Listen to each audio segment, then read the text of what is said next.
If more of you supported the show, I'd be less sick of podcasts. The blah blah blah. Sending out good vibes. The blah blah blah. Good vibes. Blah Good vibes. blah. The blah blah blah. Good vibes.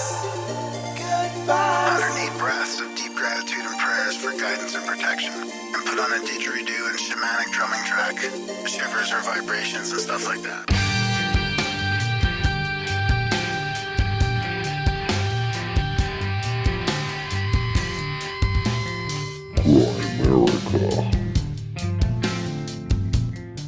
So I'm going to say that life is 5 things. Your life is 5 things. You see things, you hear things, you think things, you feel emotions, and you feel body sensations. Right? That's your life.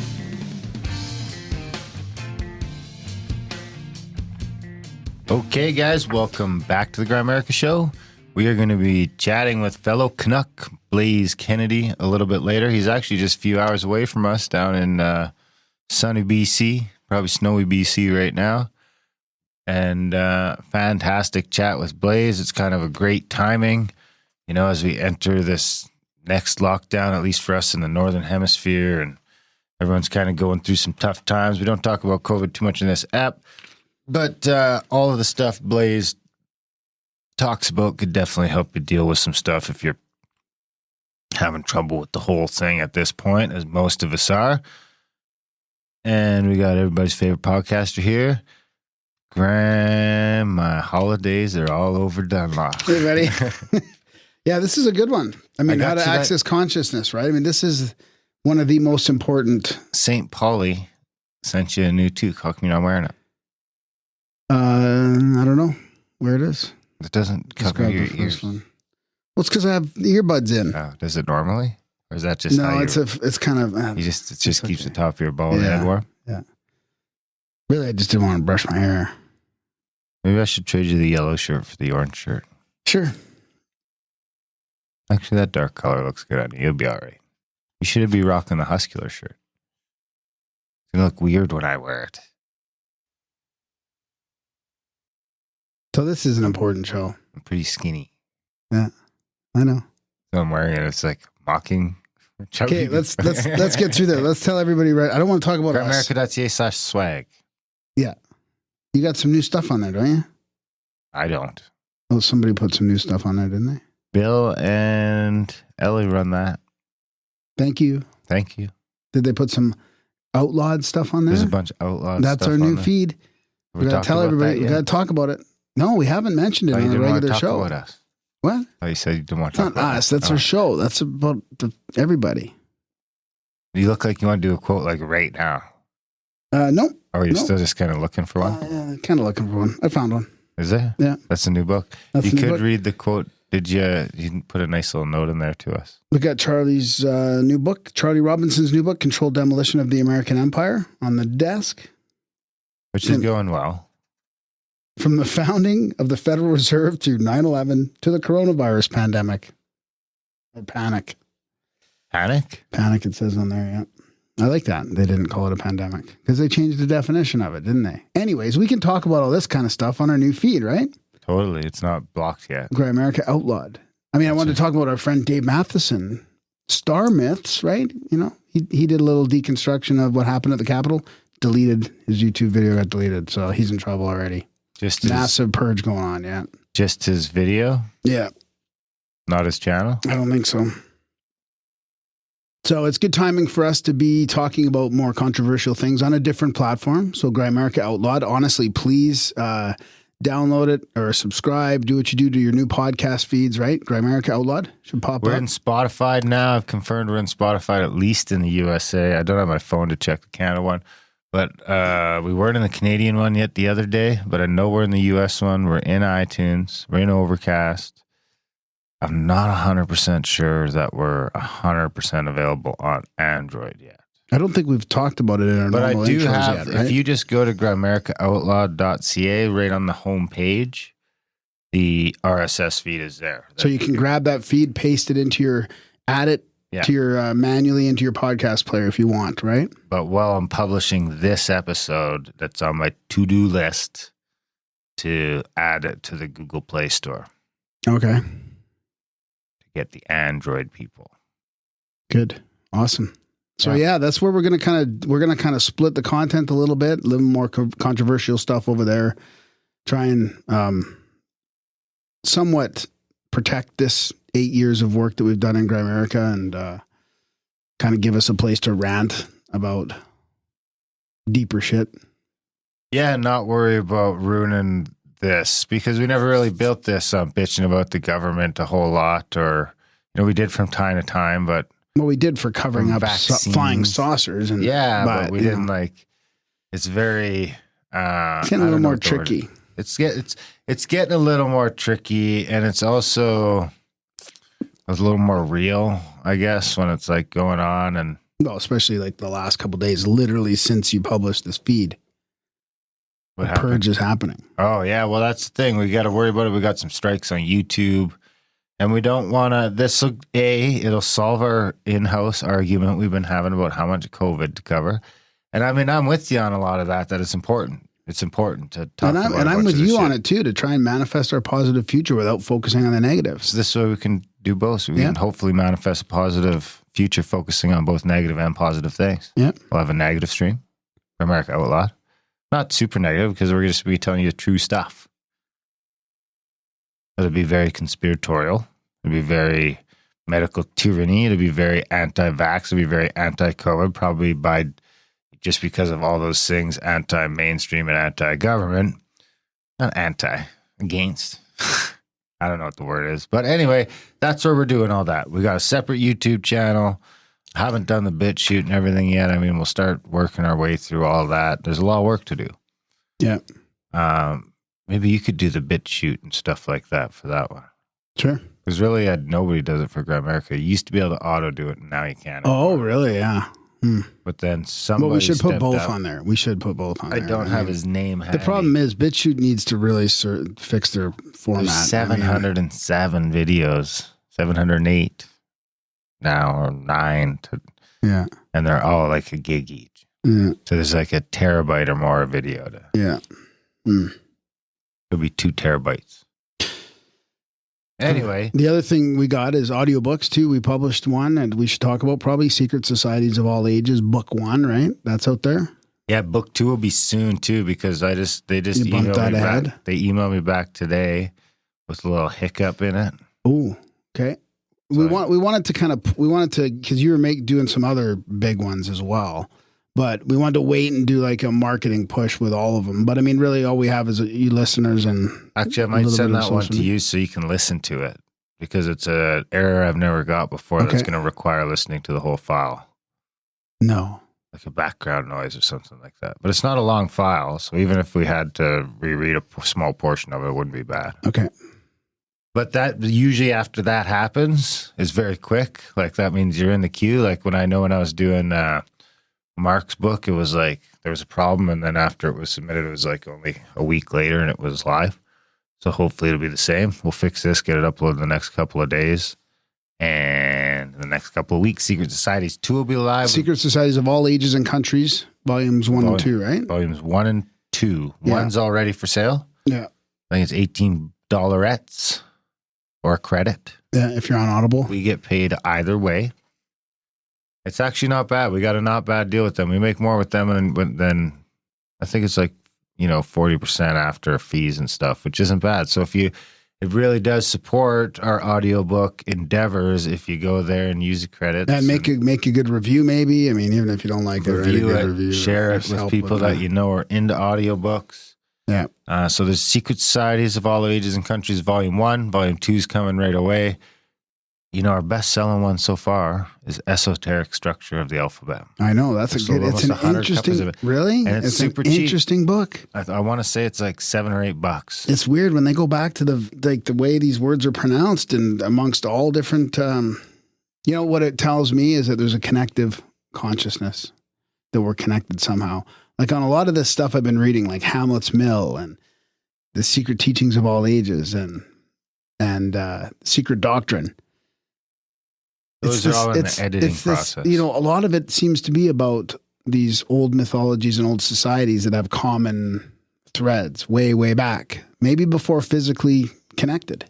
And I think that connected consciousness and the morphic resonance or whatever explains a lot of that. Doctrine and secret teaching of all ages are both very close too. I expect those to both be live within the next. I'm going to submit them within the next week or so they should be live within the next couple of months. Yeah, that'd be great. Monsters. Can't wait. So there's no point in waiting for those, but those are monstrous books. Yeah. They're both 40 hours. Yeah. Actually, Doctrine's probably going to be more like 36. And Secret Teaching of All Ages with the notes in there is going to be about 40. Wow. Yeah. They're 38. They're both in between 35 and 40 hours. And that's only Secret Doctrine Book 1. Yeah. Oh my God. Those will be available soon. You probably those are going to be expensive. So you can imagine the work we put into those so far. And then we got the Essentials of Spirituality. God-Man might be coming too. God-Man, the Word made flesh. I was maybe looking at it the other day, and I'm like, pretty soon it's going to be at a year. Wow, what? I submitted it for review on April 22nd. Oh my God. 2020. And since then, this was the first one we submitted. Since then, we've had 4 books approved. Wow. But no God, but when I emailed them, they're like, basically say, don't email us. It's in the queue. Really? Yeah. Once it says it's in the queue, it's in the queue. Okay, that's fine. Well, at least you know it's in the queue then. But I don't know. It's like, is it because it says God-Man, the Word made flesh? It's not a religious book. No, I think it's because it's the opposite. Like fucking tons of little like 3 or 4 minute chapters. Oh, okay. So it's like a 40, 50 file book. Right. Should have just broken it up in a different chunk somehow, or I don't know. I don't know. You kind of want to follow the legit. Go back you kind of want to follow the legit chapters. I mean, you want to be representative of the true book. Yeah. So anyway, all those books there's the 3 for sale now. We put a link to them in the show notes. If you just go into your Audible, because the thing about putting a link to it in the show notes is it changes by country. Oh, okay. So it's hard to even share links. I have to share Canadian and UK. And you could probably search Grimerica and Audible too. If you just go into Audible and search either A. Grimerica or B. Graham Dunlop, they'll come right up. It gives me the willies. The willy dillies. Actually, if you search Graham Dunlop, you get everything he's narrated, which is more like 6 or 7 other books that we've done for other people, which are good content. Some big ones too. Yeah. I mean, we've put a lot of effort into this so far. So check that out. Speaking of effort, we put a lot of effort into this show. I think this is going to be episode like 471 or 472 or something. We got the other feed, but I mean, you can support the other feed at the other feed. But if you want to support the other feed, it's Grimerica Outlawed CA/support. And here we're Grimerica.ca/support. And they've each got their own separate PayPal accounts for the very reason, just because if we have problems with the PayPal account, well, A, now we'll always have a backup to very quickly fall back on.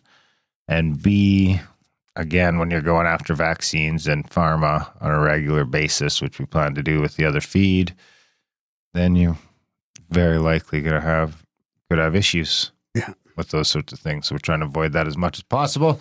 Grimerica.ca/support. Those are the sorts of things we're up to around here. If you want to know what we're doing, we're sitting on our ass. I mean, and the other thing is we don't have a lot of support. We're not making millions. We barely get by around here.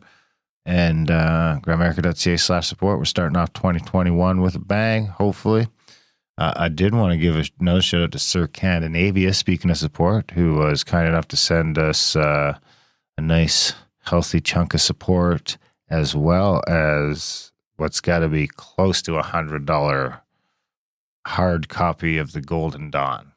Oh my God! Yeah, it's 65 US. It says on the back. Oh, it's a fantastic book. Amazing. It's a tome. It's a true magical tome. The pictures are amazing. Have you seen the full color pictures in the middle? No, I haven't seen the full color. I flicked through it. It's amazing quality. Yeah. So shout out to Sir Scandinavian for that. Grimerica.ca/support. If you can, when you can sign up for the monthly or do the one-time donation. All that sort of fantastic stuff. Again, the other show is Grimerica Outlawed. If you search that, it's got a YouTube channel. It's got a website, all that fun stuff.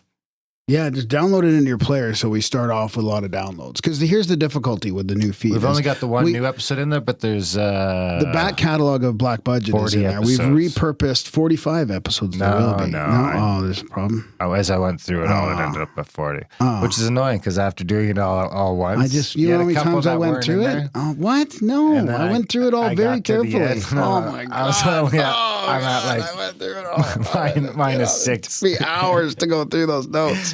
Still at -6. What? So then I had to go. No, I redid them all that way. No. No, you had episodes that weren't episodes. This is a problem. Anyways, 40 It's episodes fixed in the now. back. But those are old episodes. You probably don't want to listen to those. Some of them are still really There's good. some good ones. But and there's a description of kind of what they're Libertarianism about. one is good. The Randall Carlson You one left is that good. in? I just took out all the names. Oh, okay. Yeah. Okay, that's a good idea. Yeah. So, what was I going to say? Anyway, check that out. It's its own thing. Its own thing. If you like it, that's what I was support saying. it. But here, you got to worry about supporting Grimerica. But here, because the don't thing forget is, about us. the reason why it's important to get a lot of the downloads in there, and at least we got to get a good start off because we're going to have guests on that feed as well. And we've always, starting in a couple days. we need guests that we want to be able to show them that, they're not coming on just for 10 listeners, right? That our normal feed is up there. But if they agree to go on, we want to be upfront with them. If they're going in the second, more controversial feed, we still want a lot of listeners, right? We can't just have these guys out there with nobody. So, right. And you also hear us advertising that a bit here just to help that out, especially for the beginning. Yeah. Speaking of which, the other thing I It's did our want own to ads. mention Our own ads. is Bill and Adam have picked up the 13 questions torch. If you had kind of unsubscribed to that because of that's a good idea. inactivity or anything like Yes, that, those yes. guys are hammering out the episodes again. That has been switched to fully value for value, so you don't have to pay any money. You now can pay whatever you want if you want to support. Just like Grimerica. Huge shout out to those guys, Adam and Bill. They're doing a great job And with you that. get all the stuff for free if you see so fit. So if you listen to them all, you can get all the bonus questions now for free. And the other thing is that link is always in the show notes. 13 questions. It's always there. Totally. Where was I going with that? Oh yeah, Grimerica Outlawed. We did the first step where we broke down some of the New York legislation and some PCR tests and a bunch of different things like that. You guys can check that out if you want. And that's sign up for the newsletter, grimerica.ca/news. Spamgram like a motherfucker. Let's see. I think I'll start us off this week with a little bit of with an oldie. And Felix says he's going to get us an Old Lang Syne jingle for New Year's next year to go with our Christmas jingle. What was I looking for here now? Oh yeah.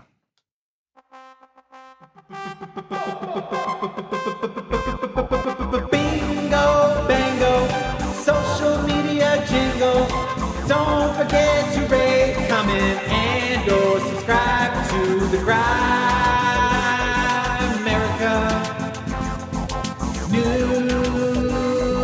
newsletter. Bingo, bango, social media jingle. Don't forget to rate, comment, and or subscribe. And we'll go to the phone lines. Hey fuckers, it's Sherry from Southern Oregon. I signed up for CAC in Utah. Zion and Bryce Canyon heard on the podcast this morning you had some cancellations. I was wondering if I could upgrade to a floor mattress or a pillow spot. Upgrade from what? What would you be upgrading to a floor mattress from? The car? Maybe camping. She might not want to camp. Yeah. That could be it. I'll just reply to this text at a different time. I probably could have got away without reading that. And then we got this other one. COVID vitamin D and C studies. I need that link. Probably in the feed, in the show notes for that one where we read Cures, Let Me Count the Ways. Cures, Let Me Count the Ways. You can't just text me and ask me to track down a link for you. I mean, they're in the show notes. they're in the show notes. Of that app, though. And actually, if you want to do the best search I've found so far is in the Grimerica app. Oh, okay. Which I think is in, I don't know if that shit's in iTunes anymore? It's in iTunes for sure. It's in iTunes and it works well. I don't know if it's still in Android or not. We're having trouble there. I should actually look back into that. When did you get that text? Today. Did you? Okay. Yeah. Let me know if the Grimerica app is if there's a Grimerica app for Android, and if not, I'll take a look into fixing it because we pay for both, so might as well get both. Go to COVID-19, How Can I Cure Thee? Let Me Count the Ways from like August. That was one of our episodes, and there's a link in the show notes there. It'll be orthomolecular.org. .org probably. Yeah. Orthomolecular.org. And there's a bunch of studies and stuff in the bottom of their article there. Oh, we also got Grimerica.ca/FM now that we just redid to just play the entire back catalog over and over again. Yep. Got 50 gigs of Grimerica, which is about 430 out of 470 episodes we've done that just play over and over again. It only repeats 10 times a year. 35 days every rotation. Jeez. So you can safely listen to it, for a month at least without it repeating.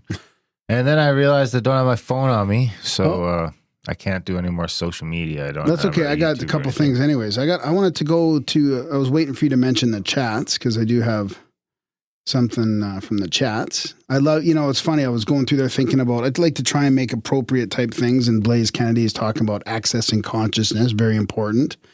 Exercising a state of awareness and consciousness. So I was browsing through the chats and I went to the Sightings and Spiritual Experiences channel in our chats. Grimerica.ca/chats, right? That's right. One chat. There's an outlawed channel in there for the new feed, but That's right. There's only one chat still. This is from Skank Owlet in Sightings and Spiritual Experiences. This is it's kind of a synchronicity in a way, and we've had so many of these, but they're so powerful. I have one of these. A friend recently told me she had been dating a guy for a couple months. He died suddenly a couple weeks ago. Very sad. And she found him. That's sad too. So then she was pulling cards, and twice in a row she got the same card, which said heaven on it with a blue ball with light emanating out of it. So that's great. But then she saw a video someone posted a few days ago that was of a sun shower, and there was a blue orb in the video. Couldn't tell what it was. Then later that morning, she's like feeling sad, and she asks for a sign that he's okay, even thought a rainbow. Shortly after, his family member sends her a picture of a double rainbow they saw when they arrived on the island that she lives on. Then she met up with his family member and asked them to send her this photo she took of the guy on his phone the first day she hung out with him. She didn't have any other photos of him. They send it to her, and a bit later, and she's looking at it, there's a blue fucking orb on it right in front of him. So to clarify a hit, the blue orb video she saw and the double rainbow photo was shot from the island she lives on, which is in the San Juans, and she said rainbows are not common there. Also, the photo of him with the orb had been sent to his son, which she had suggested to him because she thought it was a good photo. So she couldn't have got it either way. Any other way, sorry. It's really sad, but she seemed to be feeling better about everything after experiencing all of this. So this came from like a bunch of these sort of stories being shared in that channel. I mean, amazing stuff. I saw the picture. Great. The picture's in there. There's a blue orb right there. And all the blue things from his girlfriend. Which channel? Heaven. Sightings and Spiritual Experiences. Excellent. Check it out. Grimerica.ca/chats. There's over 100 channels to explore. And I got a operation project for you if you got the jingle. Don't get spooked by Congress. Congress is a fucking shit show. Just move on. There's 100 other channels to go play in. You don't need to play in Congress. Or maybe if you want to play in Congress, that's fine too. Just don't let Congress chase you out of there. Yeah, we have an amazing bunch of listeners, but it can get a little intense in there sometimes. Oh yeah, all the time.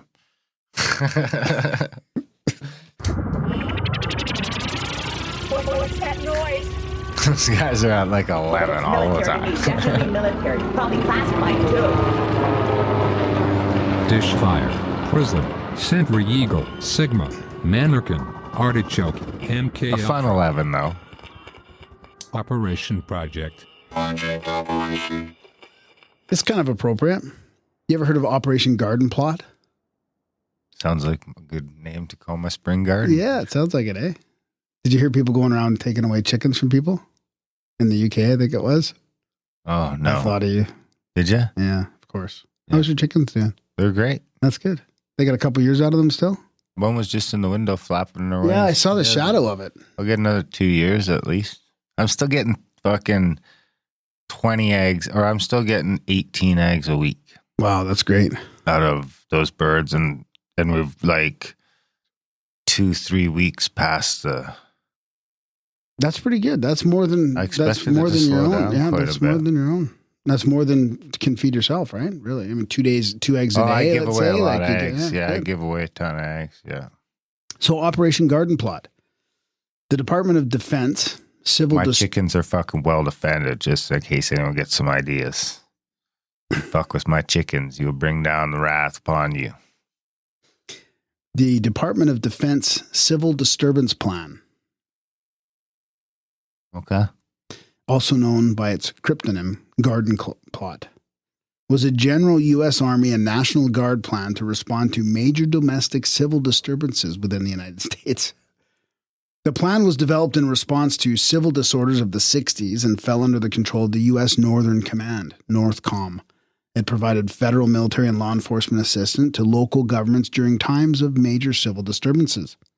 The Garden Plot plan, drafted after the Watts, Newark, and Detroit riots, captures the acrimonious times when the document was drawn up. The plot warns against racial unrest as well as anti-draft and anti-Vietnam elements. The Pentagon activated this plot to restore order during the 92 LA riots. Garden Plot was superseded by U.S. NORTHCOM Concept Plan, Con Plan 2502, following the September 11th attacks. Under Homeland Security restructuring, it has been suggested that similar models be followed. Oversight of these Homeland Security missions should be provided by the National Guard Bureau based on the long-standing Garden Plot model, in which National Guard units are trained and equipped to support civil authorities in crowd control and civil disturbance missions. There you have it.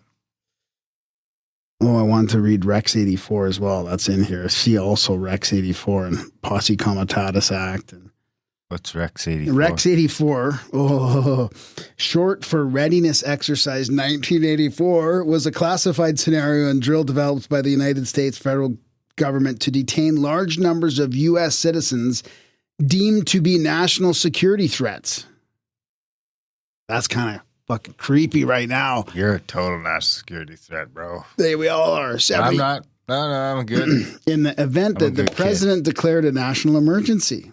Well, what if it's not the president, but the media and everybody else?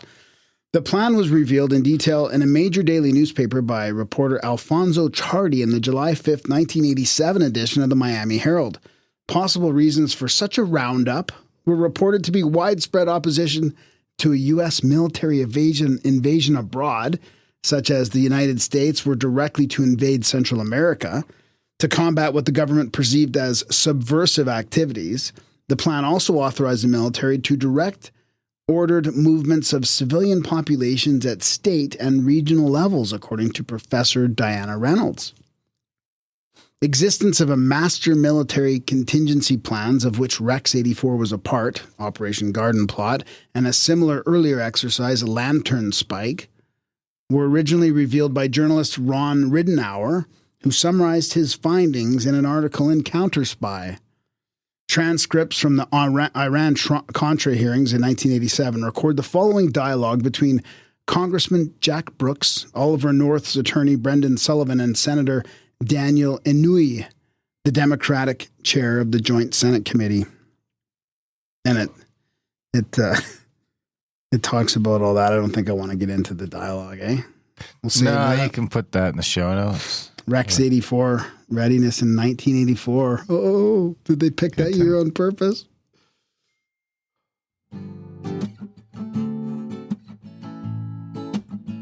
Charlie Murphy's brand new book.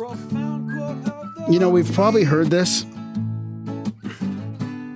Oh, again, it's just. Did you read the inscription? So, what are we going to do about these in the future? Are we going to keep what? Did you read the inscription? No, I didn't. Should I? Or on the show or no? No. No, not on the show, but you should read it. It's Okay. No one takes the time to write a book and mail it to you. It's best to at least. Yeah. Okay, we've probably played these two from Charlie's other book, The Octopus of Global Control, but here we go. Are you ready? Very appropriate. I just flipped open to the chapter on calling for a new world order. All right, let's hear it. The New World Order cannot happen without U.S. participation, as we're the single most significant component. Yes, there will be a New World Order, and it will force the United States to change its perceptions. I was going to say it was, who's the dude with the K? Kissinger? Yeah. Yeah. World Action Council, April 19th, 1994. Dr. Henry Kissinger. Was he a Nazi? What? Don't say that. You can't say that. I can say whatever the fuck I want. Yeah, I sure can. You ready? Here's another one. But was he a Nazi? No, He wasn't a paper clipper? No, I don't Son think of so. a paper clipper? He probably was. No, I don't think so. I'll say whatever the fuck I want. You ready? Each of us has the hope to build a new world order. Each of us has the hope to build a new world order. George Bush Sr. Close. Richard Nixon. Ah. Dick Nix, former president, United States of America. Nicky. Speaking of Nicky, we love you, Oh, buddy. there's a H.W. Bush one right next to it. Oh, that's what I was picking up. Yeah. I don't want to read that too, right? No, now we that's can good. see a new world order coming into view. That's enough. That's enough fear porn. That's enough quotes for today. We already begged for money. Yep. So I guess we'll just leave you to enjoy this fabulous interview with the wonderful Blaise Kennedy, fellow Canadian just down the road. Fantastic chat.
All right, we've got Blaise Kennedy with us tonight. He's a somatic therapist from the beautiful British Columbia. Not too far away, probably about 5 or 6 hour drive through the mountains.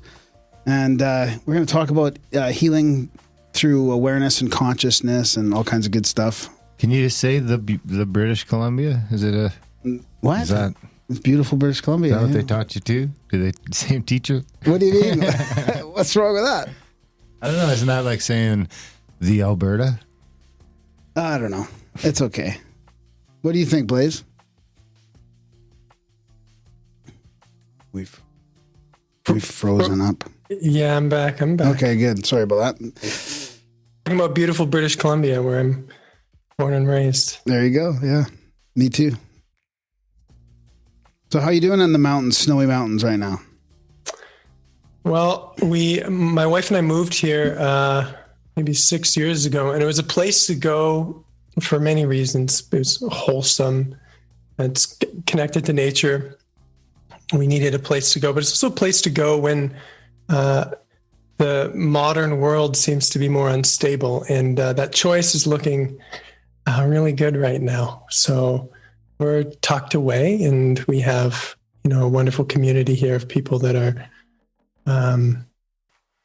see the world the way that we do, and wow, we love to be where we are. So it's a really beautiful place, and I have 2 young children, and when I look out my window, I see the river, I see the mountains, and this place has been very good to me.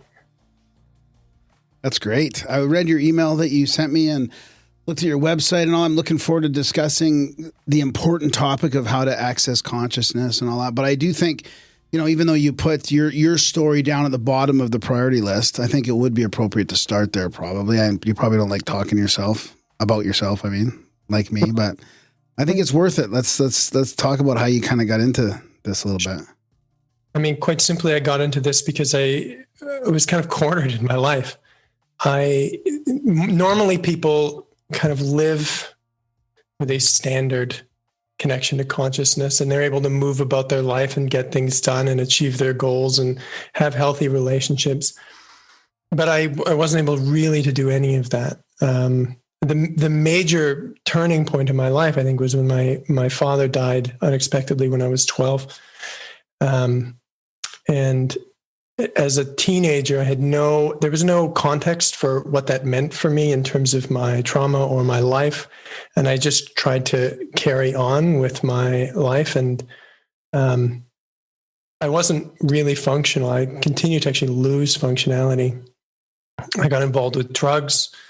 And the question forever in my family and in my world was, what's wrong with you? You have so much potential. Why can't you access that? And I had no idea. And, I tried everything. I just tried going back to school. For a while, I decided I wanted to be a professional pool player. I tried to be involved in certain, relationships that would get me through it. And no matter really what I did, I kind of came back to the same place. I just kind of kept collapsing or failing. I couldn't hold it together. And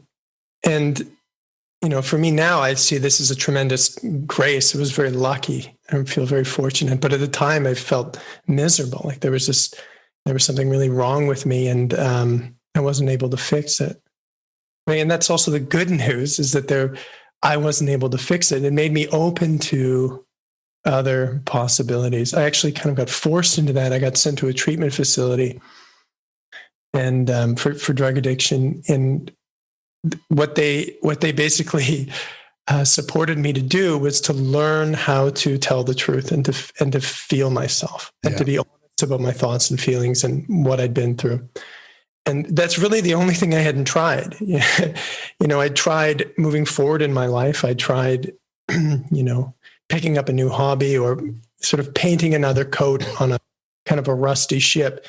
But I never really tried going backwards. I never tried really examining what was going on for me. And when I was in treatment, I remember loving it. Like I think I fell in love. It was really clear that I'd found something that was both going to work for me and that I was really interested in. I took psychology in university, funny enough, and obviously that didn't help me very much. But when I started to actually be a patient myself, when I started to do my own research about myself, I sort of fell in love with it. And, after years of being stuck and really not knowing what I could do differently, and I just became very excited about the possibility of being able to have power, personal power, and change my life. I felt that I was very good at being in treatment, which is essentially sharing your feelings, being in group therapy, talking a lot about the challenges you've been through. And when I got out of treatment, there are all these other people in treatment who want to get back to their lives. And, they're like, I have a company to run. I have kids. They're in the middle of their lives, but I didn't have a life. I didn't really have anything to go back to. And so I just decided this was going to be my life. And, recovery specifically, like Alcoholics Anonymous or Narcotics Anonymous, it was tremendously helpful for me. That's what the program that the treatment center was founded on. But I just sort of knew that I was going to get into spirituality. I didn't know what that meant, really. I had it wasn't talked about in my childhood. It wasn't subject in school. So I kind of had to go about finding my way through it. And I started meditating a lot. I started getting really into meditation. I used to listen to this teacher, J. Krishnamurti, who basically, I couldn't really understand what he was saying, but what I came out of it with is I should just sit still, do anything for periods of time. Yeah. Don't try to do anything fancy. Don't just sit there. Yeah. And I did that for a while. I was really into it. Somehow I had kind of a natural draw to it. So after a couple of years of being in recovery, after 2 years, I had a kind of a next level being ready for me.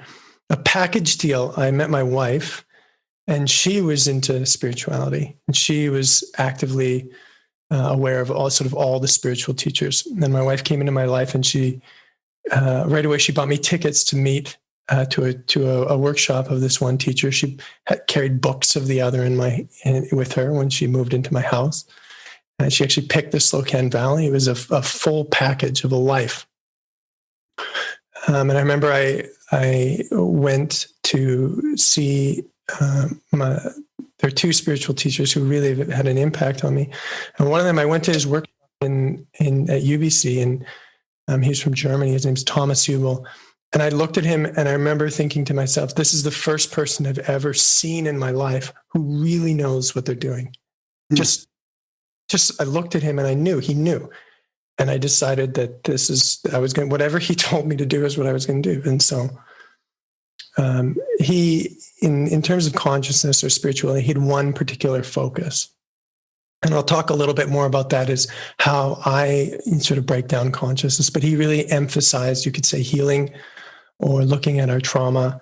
And he had a tremendous ability to see people, what they were carrying. And I remember one time I put my hand up to look at him, and it was as if I'd put the ring from Lord of the Rings on, and the eye had just turned to me, and I was just like, I became transparent, and this person could see right through me, and I couldn't figure out how that was possible. I remember I was shaking, and he saw right through me, and I thought, wow, this is the kind of power and intelligence that I want to apply myself to. This is what I want to spend my time doing.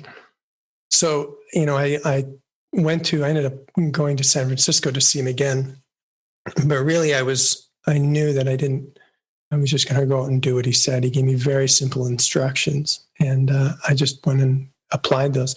The other teacher that was really important to me is also, he's from California. His name's Audiobook, and he teaches the other end of the spectrum. He's not so interested in healing specifically. At least that's not the doorway that he gets people to go through. He really, his emphasis on consciousness and as a sort of experience in totality.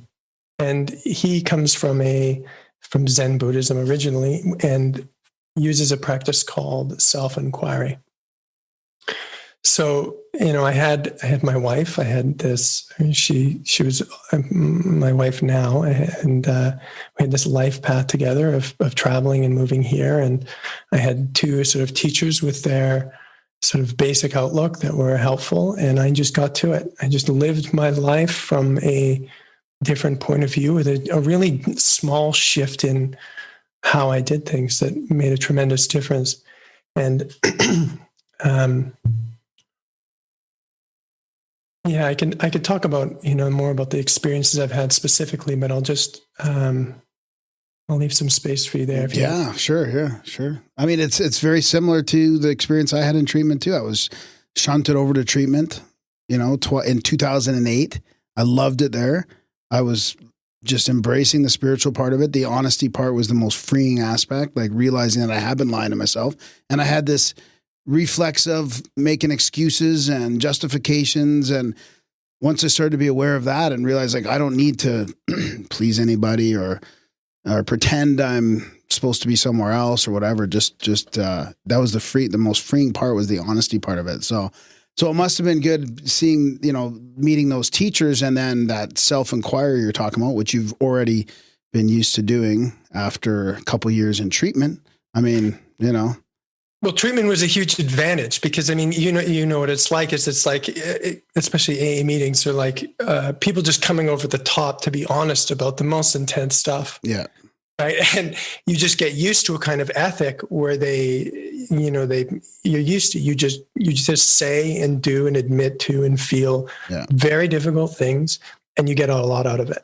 And so this ethic of recovery, the kind of intensity or rawness of it, was extremely useful to me. Because when I met these teachers and they were talking about, specifically about trauma, I was like, I know what it's like to hustle like that. In treatment, they give you a kind of a work ethic. They teach you how to use the truth or honesty as a kind of a work, as activity. And so absolutely, that was very, very useful. And it's interesting to hear people like we're part of these other groups of podcasts and all that right now. And it surprises me how many people have been through addiction and are opening up to different sort of realities and talking about it. It shocks me how many people. Yeah. Yeah. So I guess let's, Darren, do you have any questions about that or? Well, you mentioned it was some small sort of changes in consciousness. Can you kind of elaborate on what those look like? Because that's the kind of thing a lot of people are missing is that, you know, if you just change your perception a little bit, shit doesn't seem so bad. Right. Well, so there was one big shift that it started kind of like a house fire. You know, a house fire starts with some flames or some big moment and continues. And so the first big moment I ever had ended up creating a lot of waves in my life for a long time up until right now. And so at the time, and I'll speak to what I sort of experienced and why, I couldn't really explain, I couldn't talk about consciousness. It was just really clear that something had happened to me. And I spent a lot of time in a kind of a personal process that has allowed me to speak more clearly about consciousness.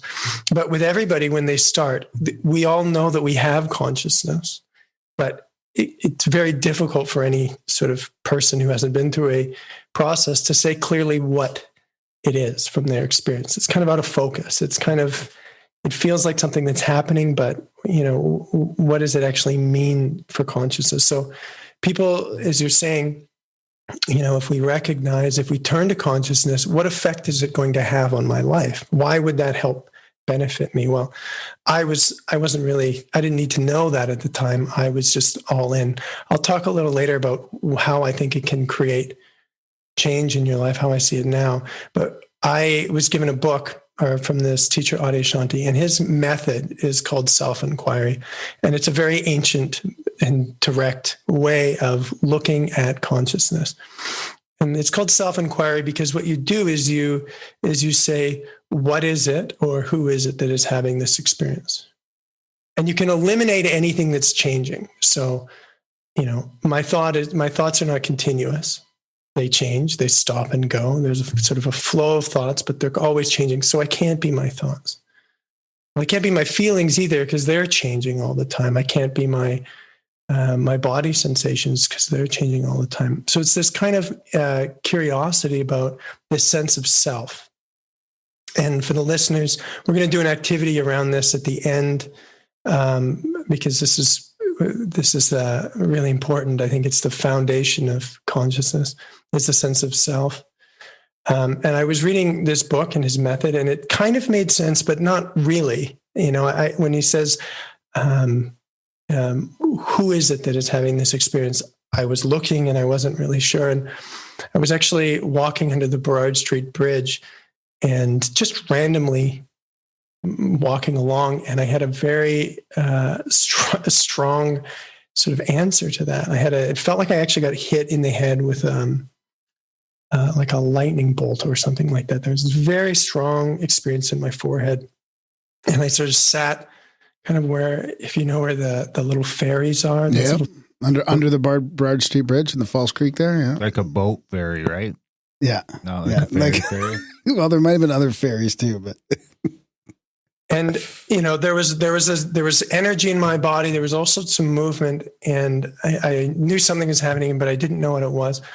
But what came out of it was a sense of wherever I looked. I remember I looked all across Falls Creek, and the things that previously were over there, sort of outside, you know, we have this experience of all these things being outside our body. There was nothing outside anymore. Everywhere I looked, there was this inside quality. And it made life really beautiful. It made life tremendously beautiful. And I couldn't tell you the time what that meant, but just everything was here. And it was very clear and very alive and very rich. And I actually got on one of the ferries, and I was just overjoyed. I've never been happier in my life. And as I got to the other side, I got off the ferry onto the dock at the market, and I said, I don't want this to ever stop. I want to stay like this forever. And it left.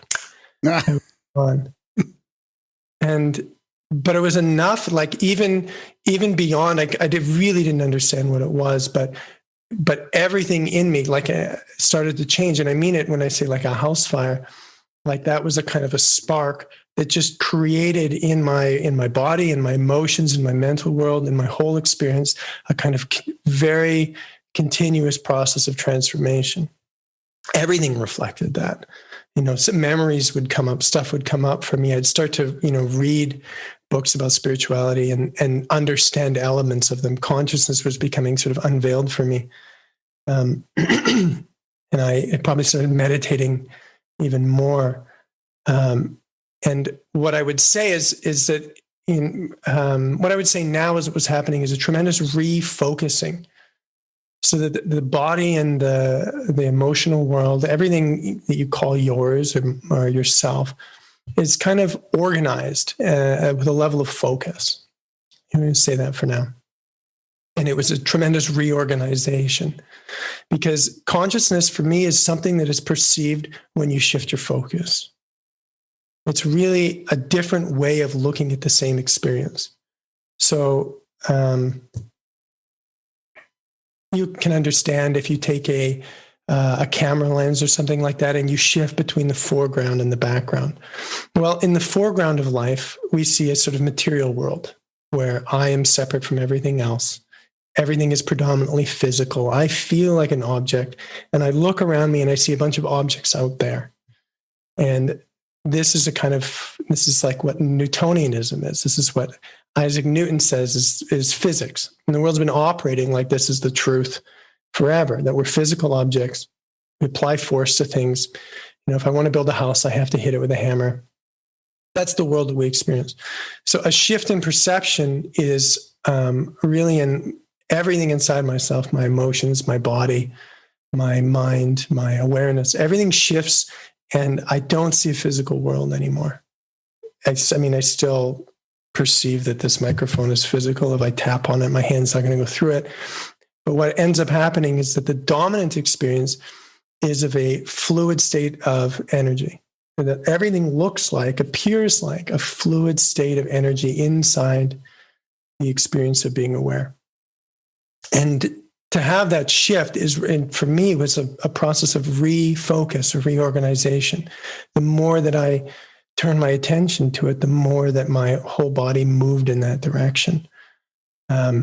So if you ask a question like, why would consciousness help? How would that help me, or how would that help the world? Well, the really simple answer is for me, is that there's a second way to perceive reality. There's a second way to perceive and interact with reality, in which the truth is not that we're a bunch of separate physical objects which we apply force to, but that we're part of a fluid field of energy. So if I live in a material world, I apply force to things like I would, again, if I build a house, I have to hit it with a hammer. And so we apply force to all kinds of things in our life. Everything that force doesn't work for is a place where we feel stuck, or we're in pain, or something's not working. So an example of that is I can't force my feelings, right? I can't force the way I feel about something. I can't force somebody to agree with me. I can't force us to get along. I can't force other people to see my point of view. And we try. We have all kinds of strategies to do that. But ultimately, I have to shift my perception to an experience of consciousness and solve problems at that level. So my take on it is that we've moved along this sort of physical experience, and we've been tremendously successful. We build bridges, we fly airplanes all around the world. But there's this whole other level of problems that we haven't solved yet. We haven't solved how to sort of love ourselves and love each other, how to be kind, how to raise our children without sort of harming them, how to educate people properly in a way that has them feel grounded in their bodies. And all these problems we haven't solved yet. And it's because we've just been really busy at a level of focus. We've been just really engaged with the material aspect of our experience. Is that like an IQ versus EQ sort of thing on a simplified level? Sure, absolutely. So, yeah, we have concepts like that. There's other kinds of intelligence, and we start to notice that the rules of those intelligences are different, right? That my emotions don't operate, the intelligence of my feelings, they don't operate in the same way as my rationality. Because there's kind of a different physics that's present. And there's a lack of nurturing to them in Western society, especially. Absolutely. Or education about them, or, most of us haven't really mastered them until you're 40. Right. It's amazing the way that our culture is set up as we educate people in a sort of as if they are in this physical way where the intellect is dominant, because in a physical world, the intellect is your best friend. It's the thing that measures and crafts and comes up with ideas. So yeah, I'm a product of that. And when my father died, no one around me had any strategies or idea how to support me, really. My school, my colleagues, or the fellow students, my parents, nobody really had the skill set to see what was going on for me and offer advice. In fact, what they gave me instead was, to focus on things that I could do, right? So absolutely, there's a tremendous ignorance in culture about emotion. And I consider myself a kind of my pain is a product of the fact that my culture didn't really show me a different way. Do you think that manifests physically? And, we also have like the sickest culture. I mean, we got all sorts of problems with, vaccines and pharmaceutical medicine and diet and all sorts of other stuff. But it seems like when you look at, I don't know, especially things like cancer, they keep coming around to this thing that, you can't seem to get away from the emotional aspect of it. Absolutely. Yeah, at this point, I don't see a physical or a physiological reason that anything happens at all. I mean, I don't think the reason or cause of anything doesn't start in physicality for me. So we have doctors who keep looking for new molecules or proteins that are causing things. I don't think things are actually caused at the physical level. So, when I look at people who have cancer, they look at it sort of very one-dimensionally, as you're saying. They look at it as that they're having a physical illness because that's how they experience themselves. They experience themselves primarily as physical. But, we can see it again, it's just describing health is not something we've been successful to treat physically. No, allopathic interventions really are preventative. They don't have a solution for preventative medicines, and they don't really have a direction for wellness. And so I would see that as a limitation of the physical model, which is why more people, when they get sick, they don't turn to those, they don't turn to doctors to, at least in my world. There's lots of places where people turn to doctors. I mean, obviously, look at what's going on with yeah. now. But I should hold my tongue before I speak about that. But I think there's a tremendous opportunity for people to realize cause and effect and to understand, a new way of perceiving why things happen and what those things actually are. And it doesn't have to be an either or sort of thing, right? You don't have to go all in. You can just do all that emotional stuff while you're doing the other stuff, just like don't discount that fact that the more you think it's all crumbling down, the more it's all crumbling down. Right. And the shift that I had, the refocusing that I had, didn't have me go and sit in a mountaintop and do nothing. I mean, some people that happens to, but I've done more than I ever could before. In fact, my life before looked like a bunch of uncompleted projects. What I would say is that once there starts to be more flow in your emotional world and in consciousness, motivation shifts, you're able to take on a lot more challenging and rigorous projects. I was able to move, buy a house, have 2 children. I have fostered a child. I worked in foster care. I've been tremendously productive, the most productive years in my life. And none of that I could have done previously. I mean, I was a sort of basket case. So that once there's more of a sort of life energy in the body, it's amazing what people can do. So yeah, I am a product of not being able to create that energy to do the things that I need to do on my own, and needing to turn to consciousness as a way to become more functional, essentially. I think we're missing that as in our society growing up. The whole middle spiritual thing doesn't have to be a religious spirituality, but we're under pressure from, the materialist paradigm, really. And we don't have that. Like you were mentioning a couple kids that you knew that were scared of dying. Like they had that whole death trauma thing happening. And it could be from somebody from what's happening in society right now, or they don't know what's going to happen at the end. Is it just darkness? Is that it? Is that the end? Right. But that's a pretty nihilistic way to look at things. I mean, if you go through life thinking that there's more than just physical reality, I mean, which leads me to the question, like once you're aware of this, or you start to see, let's say, the extended consciousness or energy aspect of reality, does that mean that then you can start to manipulate it a little bit, or not manipulate, but manifest Well, that's a new reality? I don't want to use the word manipulate because that seems a bit negative, but you absolutely can. And most of my focus has been kind of deconstructive.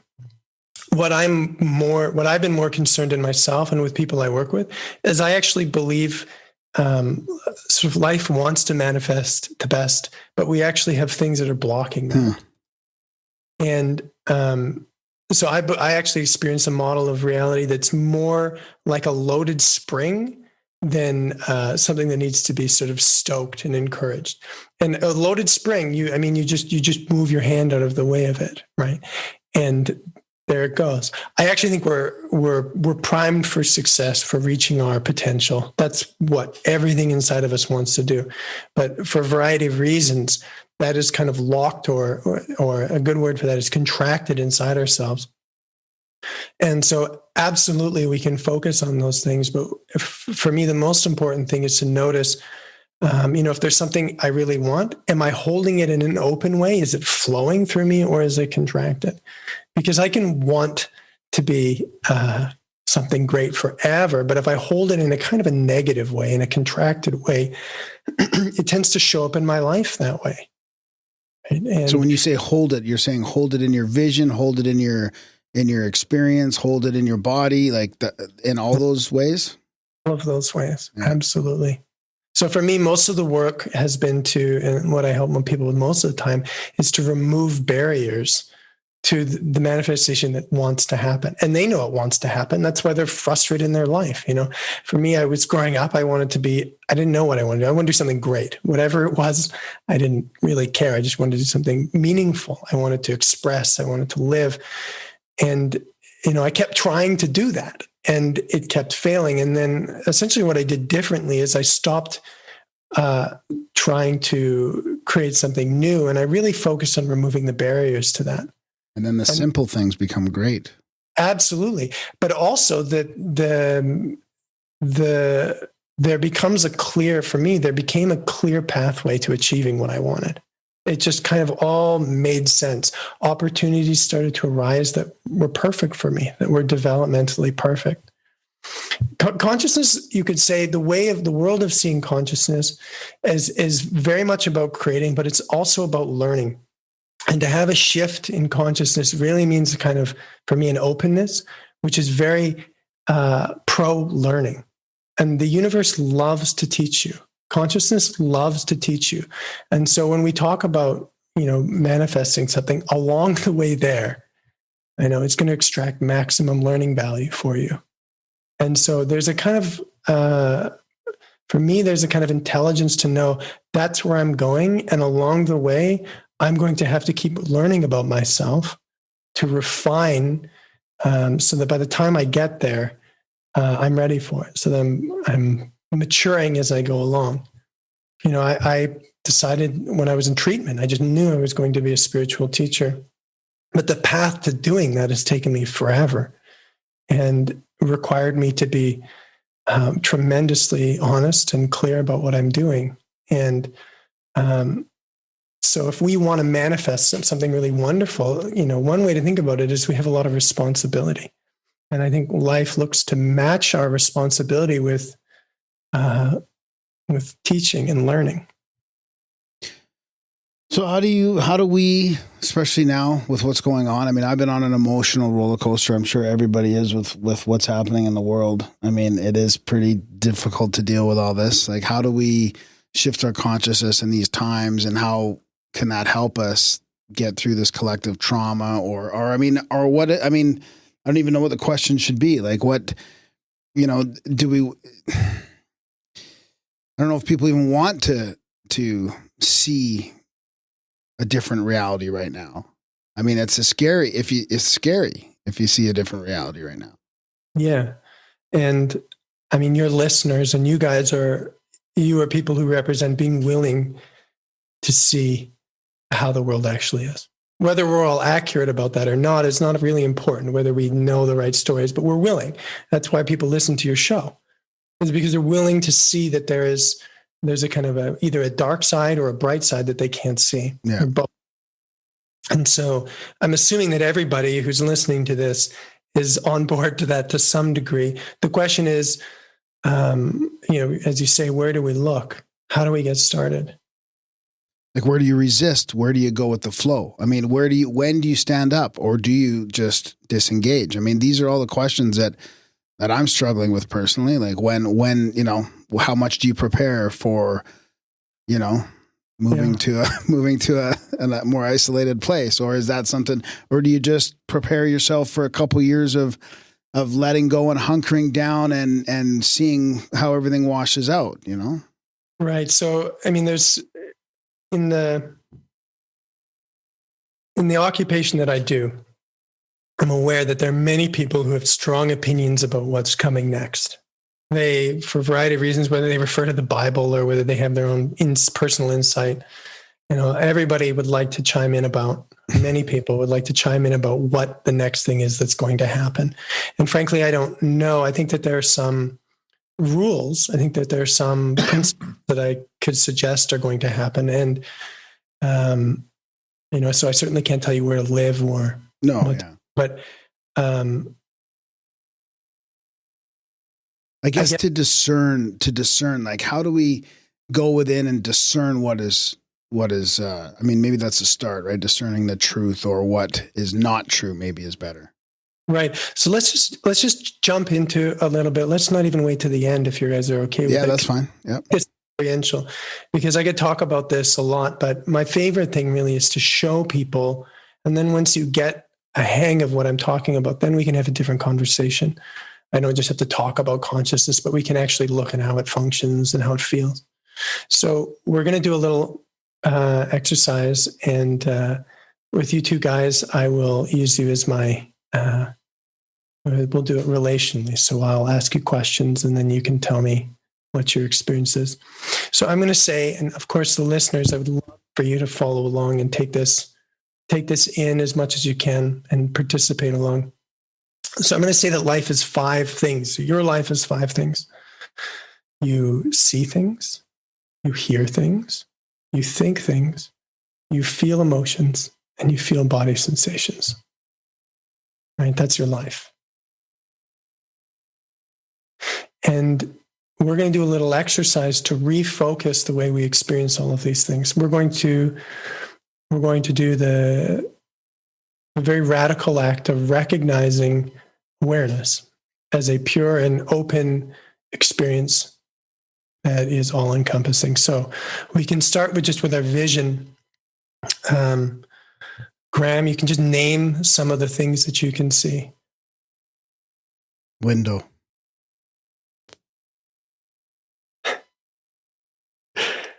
Any more? Why is it so funny? No, it's just having nothing funny about the said window. Just usually people say 2 or 3 things. I just or the window. Happen. You and a light. Great. So when I say that there's a physical way to perceive life, notice that what Graham's doing is he's perceiving objects that exist over here and over there. And there's me, and there's the window, and there's a light, and there's all these different things. And we're just going to relax our focus. So Graham, what I want you to do is just notice that you can see these things. And I would say the reason that you can see them is because you have awareness. If there was no awareness, you wouldn't be able to see them. Okay. And I want you, instead of describing the things, I want you to describe awareness. Just see what happens when you look to capture and describe awareness. What happened? That's separate. Great. Great start. What qualities does it have? What qualities does the separate thing have? Calm, actually. I mean, just the act of trying to become aware or see the awareness seems to relax. Right. Absolutely. So when I look at the window or the me, we could say that you're perceiving information, stuff, objects, energy, whatever you want to call it, information. When you look at awareness, what would you describe that as? It's not stuff, really, is it? No, it's just an energy, maybe. Right. A calm, maybe a sense of emptiness or blankness. Would you describe it like that? Yep. Okay.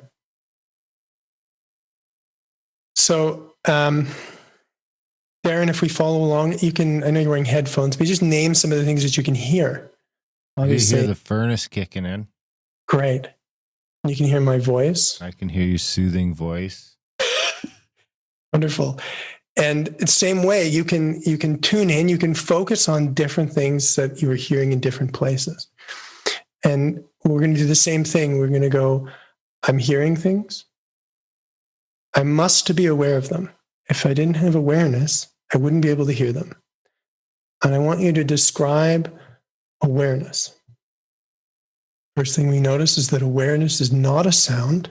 What is it? Like a field of influence. Can you say more about that?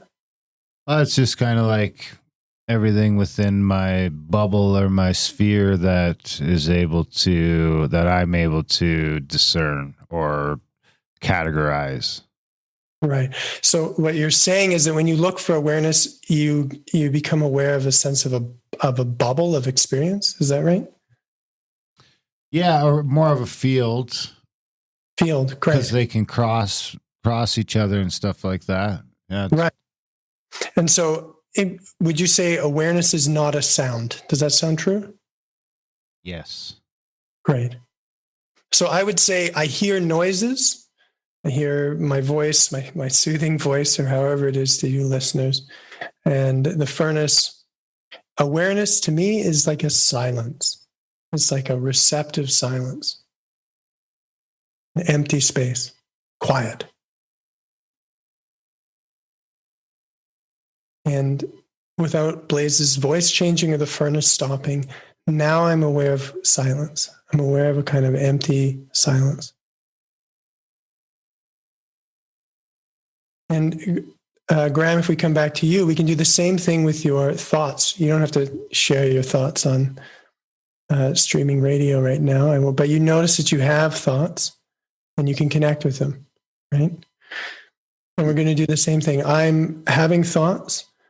I must be aware of them. That's why I can hear them.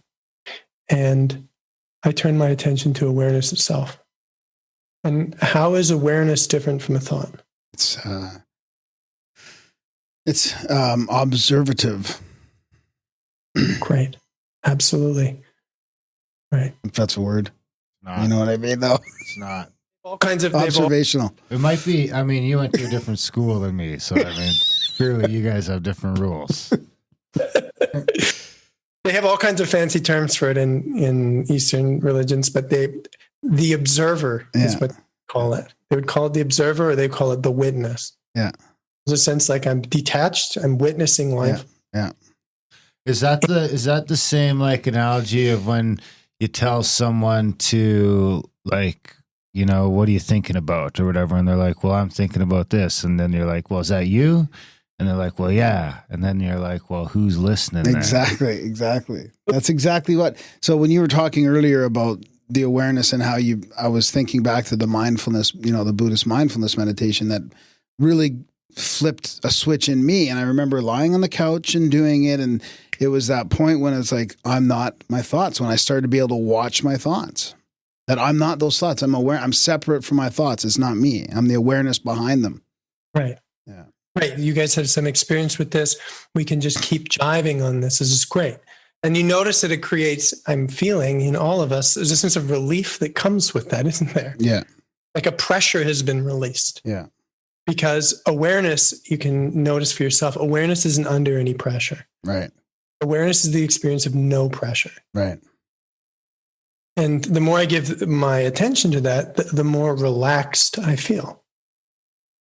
It's a good place to go. It's a place of relief. And the gaps between the thoughts will increase. And people say they can't slow their mind down. They can't meditate. I'm just thinking, but it will slow down. If you start Sometimes watching I have it. trouble getting it going again. If you start, there's just slow down the whole day. So Graham, we'll talk, when you talk about this slowing down, I think I would describe that as one of the rules, one of the physics of consciousness. Yeah. And we'll go back more to that, but that's really important to me, that you notice that awareness, relaxation actually has an effect on life. It's not, even though it's detached, it feels like it's sort of in the world. Somehow it's affecting me, my thoughts, my feelings. It's having an effect on me. That to me is the most important thing that I have to share with anybody. Wow. And we'll talk more about that. So if we just keep, Darren, you have a question? Well, that's got to be getting worse when we're staring at fucking Twitter all day. Or just stuck in your head thinking, well, right? Yeah, I mean, you're stuck thinking and you're addicted to information at the same time. Absolutely. So in traditional Buddhism, they would say basically life is going in two directions. It's either going like this or it's going like this. Meaning I'm either letting go or I'm accumulating more things. Those are the two directions of consciousness. And you're absolutely right. We can begin to see we're feeling two directions. One, I'm moving in a direction towards release, relaxation, expansion. And then the other, when I just am addicted to information, I'm storing stuff. I'm becoming denser. I'm weighing myself down. And we feel that. We feel that after we get in an argument with someone and we're carrying it. It doesn't feel good. But if we have a moment, even a quiet moment, and we're not carrying so much, we feel better, right? So if we go a little further, Darren, we went from a mind to just notice that you can feel your body. And I would say that your body is information. And you can just notice that in terms of sensations, you can perceive information. I'm cold. I should have brought my robe. Right. It's a great example. And again, you are aware that you're cold. If you weren't aware, you wouldn't know. And you can focus on awareness. And how is awareness different than a cold body? I'd be more interested in how I can change my awareness to not be cold. Right. Is awareness cold? No. We're off to a good start. So now your experience is two parts. On one hand, you're cold, and on the other hand, you can't be cold. Does that sound true? Kinda. Okay. That's a tougher one to... Okay. Just if you come back to the sense of awareness, is awareness, you said this already, but is awareness cold? No. Could you imagine awareness getting cold? Well, I could imagine it getting cold and then getting warm, and I don't know. Yeah, I guess I could. No, I can't. We'll just leave it for there. Another way, and we'll make a big important leap here, is for both of you guys, you can notice that awareness also feels like I am. Would you say that's true? When I contact awareness, it feels like I am. Yep. Being. And we skip past this because we're busy. Just exactly what Darren said. We don't want to be cold. We want to do something to not be cold. And obviously, I'm not saying don't put on a sweater, just sit there. But we're really focused on information. We keep contracting our focus to deal with things. I got to go do something. And every time we do that, we tend to, unless we have practice, unless we're really intentional, we tend to move away from awareness. Or you could say we tend to move away from ourselves and become focused on the information that we perceive. Makes sense. So what we're doing right now is we're doing what they would call therapeutically is pendulating. So it's like a pendulum. As you practice at first, you move between the stuff that I'm experiencing and awareness. We just practice this over and over again. My thoughts, awareness. My feelings, awareness. My body, awareness. And more we get access to the space of being aware. Self-inquiry really starts off when we say, what am I? What we're really supposed to find, the object that we're supposed to find is awareness, the sense of being. We realize that's what's consistent in my experience, whether I'm hot or I'm cold, no matter where I am. It's this sense of being aware, this I am, which is actually really living my life. So, is there a fifth one for me? Could be. Absolutely. Absolutely. I appreciate your enthusiasm. So you can feel your emotions. You just see right now how you feel emotionally. And actually, I'm pretty calm. I know. Great. Maybe I should have done the emotional one first. But yeah, I can just focus on awareness has calmed me down. I could just trigger you and say, I can't think of. I can look at my phone for a second, then I'll tell you what. Yeah. Anyways, so listeners, everybody, Darren, you just notice how I feel emotionally, and it could be happy, anxious, doesn't matter. And I become aware of that feeling. Obviously, there's awareness. Otherwise, I wouldn't be aware of my feelings. And I focus on awareness. And I notice however I feel, awareness is not a feeling. Yep. It's not unstable. It's not changing. It's not reactive. It's eternally peaceful and quiet.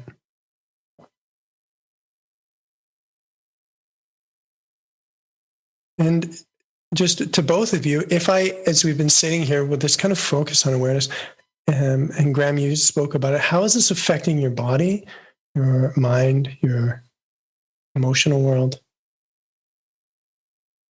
I feel relaxed or calm. Yeah, I do. Yeah, it's definitely almost like a chill sort of pre-elation almost feeling, Pre-elation, is that a word? I can make up words too. You have to explain the word, though. Yeah. Elation's like that feeling when they play the little video with the kid whose dad surprised him when he comes home from the war. You know what I mean? He shows up in his class, and everyone gets that same feeling in their chest. And there's sort of that weird, no way to sort of describe it. Uh-huh. I've heard it described as elation. Did you feel it in your chest? Well, it's the same. The way Blaise described it as a lightning is very, very apt as well. Right. That's a good point. I can feel energy as well. When I close my eyes to feel the calm, I can feel a So the further we do this, both of you guys you're demonstrating my thesis, my main pitches, is we are choosing to refocus our consciousness, and life is moving from being more physical. We're noticing more of a sense of energy, of flow. We can feel pressure or density or relaxation more. We become more aware of this other level of change that we tend to act on top of in our life, right? Yeah. If I'm a construction worker, it's not really relevant to my craft whether I feel elated or relaxed or open. I'm being paid to build a house in a certain period of time. And so it's not relevant. So we don't put our focus on it. Traditionally, we have not put our focus on this. But the three of us are sitting here, we're putting our focus on it, and it's changing or transforming our experience. Just from focus. So if somebody comes to you and you're on the feeling part, and they're full of anxiety or resentment or frustration, fear, do you transmute that energy somehow into your body or into another, or just the act of observing it through awareness is enough to lessen it? Right. Well, before I answer that, I want to say that we're starting to, or as part of my answer, we're starting to get a contrast. We're getting a window into a contrast between things that feel more tight or contracted and things that feel more open. Awareness is my sort of barometer for openness. Because if we just look, we see there's no contraction or tightness in awareness. So now I have a contrast. I can feel in my body things that are tight relative to awareness. So for example, fear. I could feel in my body that I had a fear, maybe in my chest or in my belly. And what I would notice if I stayed with awareness, if I was being aware, is that it would feel tight. My body feels tight. And so it doesn't feel good. And the first thing that we want to do is we want it to stop. So the old way of making our feelings stop, of being fear, is to apply some sort of force, to distract ourselves, to take a pill, to eat something, to tell somebody to shut up. We use another form of contraction and tension to help us manage the tension that we already have. Now we have two tensions, right? Now we're depressed and we're drunk. Now we feel bad about the fact that we got fired and we're angry at our partner or whatever it is. We've created more tension. And so that doesn't work. We try it as much as we will all try it until we don't anymore, but it doesn't work to solve those problems like anxiety or fear clearly on the level of using force. If you distract yourself, your fear is still going to come back at some point. We all know this. So as you say, what is the other way? Well, my physics for consciousness is the same as if you were to have compressed gas in a chamber. Like imagine a propane tank. So everything that we don't like, in my opinion, is in a state of contraction. So if I want to release propane out of a propane tank, I would just take the lid off of it. I don't have to ask or apply force. It's going to move from higher pressure to lower pressure, right? That's what it wants to do. It's actually seeking a kind of release into a less pressure. And I would say that our feelings are too. I would say all the feelings that we're carrying, everything in our emotional world is actually seeking release. It's seeking relief. So the trick is that to learn, just as I'm trying to manage my feelings through a kind of contraction, is to do the opposite. It's to actually open the door. It's to relax. And the way that I can relax is becoming aware of awareness.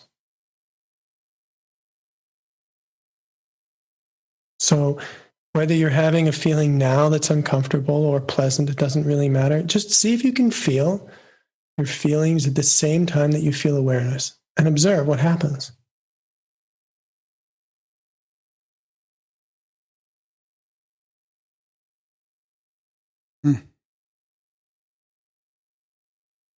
Feels to dissipate a little bit. Yeah. At least whether it moves or not, we can feel that there's space to. If I asked you, Graham, how much space is there in awareness? How big is it? Infinite, it feels like. Is there enough space for our fear and our anger there? Yeah. Right. So it's a very, very big space. So the primary thing that I teach people is essentially how to apply awareness to their life and to their bodies. Everything that we carry, whether it's our trauma or our habits or whatever pain or limitations we have, they're all in a state of contraction. That's why they're not functional. That's why they're not very flexible. That's why they're repetitive. That's why they don't feel good, because they're in a state of kind of a stored, compressed, or contracted state. My solution to that is to introduce an infinite space for them to relax into. Yeah, that's very interesting. I had a visual representation of that, not pulling, let's say, that emotion into awareness, but letting it dissipate and it just dissipates into, right, into nothing. And at first you say what's the doing? What's the action, right? we're supposed to do something. We're supposed to forgive ourselves or tell ourselves that we love ourselves, tell ourselves that it's okay. We're supposed to do something. That's what we're used to. But the action in consciousness, it's different.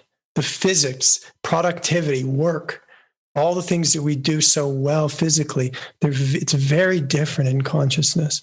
The primary, the sole form of productivity is relaxation in consciousness. Soul as in S-O-U-L? The only. Oh. The single way in which things really change in consciousness, or things get done, work gets done, is through relaxation. And so we begin to get glimpses of this here between us with a single feeling. And you sort of go, oh, actually that works. And the guy's saying something that actually works. And it's really not that hard. And means that I don't have to be in conflict with myself. I don't have to argue with my feelings. I don't have to argue with my fear. And just, we won't belabor this too much, but before we go on, just see, what is awareness's attitude about your body? Just see, how does it treat you as a body?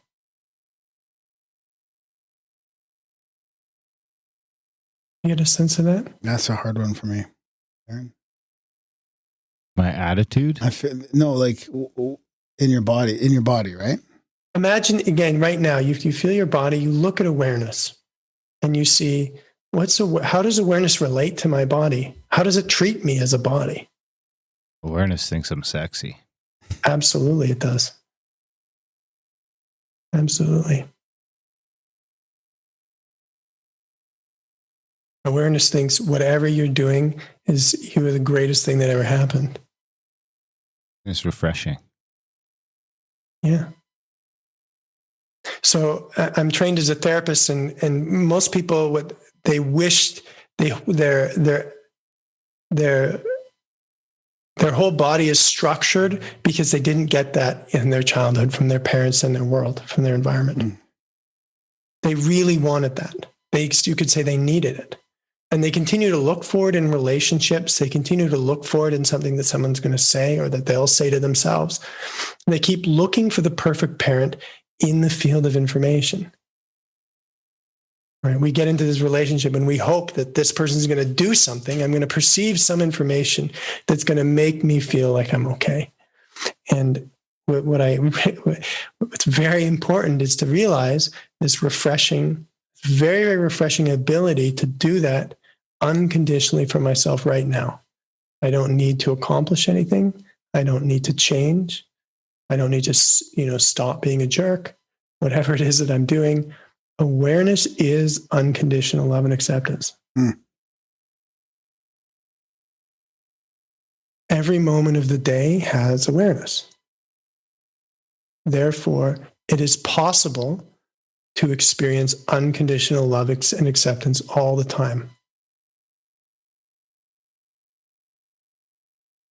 Just see how your body, your mind would respond to that sort of support, that sort of consistency, care. This explains why you're meditating or in the flow state of something, that you're not worried about your emotion or your body or anything. You're not thinking about that. If you're, playing music or in a sport or whatever it is that gets you in the moment, so in the moment that you're just pure awareness then, I guess. Right. Right? All that other stuff is the subconscious is working the program in the back. You're doing what you've practiced doing for 10,000 hours or whatever, and you're just full awareness into the moment. And I know you play hockey, but loving something that you do, like really from the standpoint of your body, just being totally absorbed in it, and awareness, they kind of have the same attitude, right? They're pretty much the same thing. And the only thing is that when we're playing hockey or something, we're really absorbed more in the information. That flow state is happening, but we're still really busy. This is slightly different because I'm turning to awareness in a way, I'm making it my sole object of attention. I'm making it most important in my life. Absolutely. That's why people love art and music, and because it gives them access to a kind of a continual yes for their creativity. Right. So when you ask about manifestation, I mean, that is a very creative space, a space where you're sort of unconditionally supported to be yourself. That is a creative space. And so when we look to like, what do I want to do with my life? Who do I want to be? More and more we are accessing kind of a flow. Yeah, that makes sense. I like it. Bingo bango. Huh. The next thing you can notice, and I won't take you too far, but if you just look around you, just at everything around you, you might notice, you might be able to see that everything that you see is actually inside the experience of being aware. Again, you couldn't see me if you didn't have awareness. You wouldn't be able to see the computer or the opponents on the other team or the cars that you drive by, your partner, your wife, your husband. It's because they're inside the experience of being aware. Mm-hmm. So if we take this a little bit further, we can realize everything we experience is actually inside of our awareness. And everything is. I mean, you could go somewhere else where, like, what about the astral? What about the stuff you can't physically experience, right? All of it's inside of awareness. Yeah. That's my experience. Yeah. So this is it. When I told you the first time I ever had an experience, it was like everything was here. I would just look over it. Again, the False Creek in Vancouver, and it was like it was here. And I couldn't really tell you what was happening. But it was a shift in focus to this state of awareness that has everything is inside of awareness.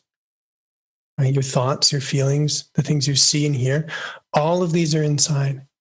And right now, as you're listening to me, I know that you are refocusing, you're shifting your perception to see if that's true. A refocusing is happening. And just ask yourself, have I ever experienced anything outside of my awareness? Do you think that causes some confusion in a world where we're getting information from outside of our awareness, like beamed in all over the place all the time? Like that, it seems like it's got to cross some wires. Well, this creates a lot of confusion because it shifts the way we experience reality. Confusion and what is he talking about? And is that true? And it's all a part of this refocusing. But I would question that when things beam in. I don't think they're actually outside of awareness. That's not my experience. Right now, I am beaming in from the Silicon Valley. Can you say that I am outside of your awareness? No, but I know that when I pick up my phone and open Twitter, something that wasn't in my awareness is going to crawl its way in, and I'm going to wish it never did. Right. Yeah, I understand that. Which is kind of unprecedented in human history, probably, I thought you meant the actual physical EMF waves, that kind of thing. No. Beaming in. I wasn't going that far down the rabbit hole. There's a couple different questions there that I see. One is, what do we do in a world that is so information driven, in which we're actually connected to, we used to live in small villages, and maybe we'd have a piano or something, and that would be our craft. And now we have the internet, and we could choose to be or do anything. We can listen to what anybody has to say at any moment. There's a tremendous amount of information in the world, and how do we stay focused on ourselves, or how do we ground ourselves, or make sense of a world that seems to be kind of getting very big, an experience that's getting very big.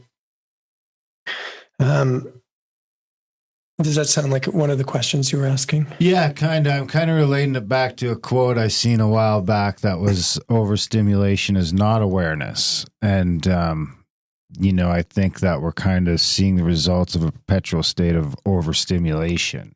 Right. I mean, that was awareness in a different context, but it still applies. Yeah.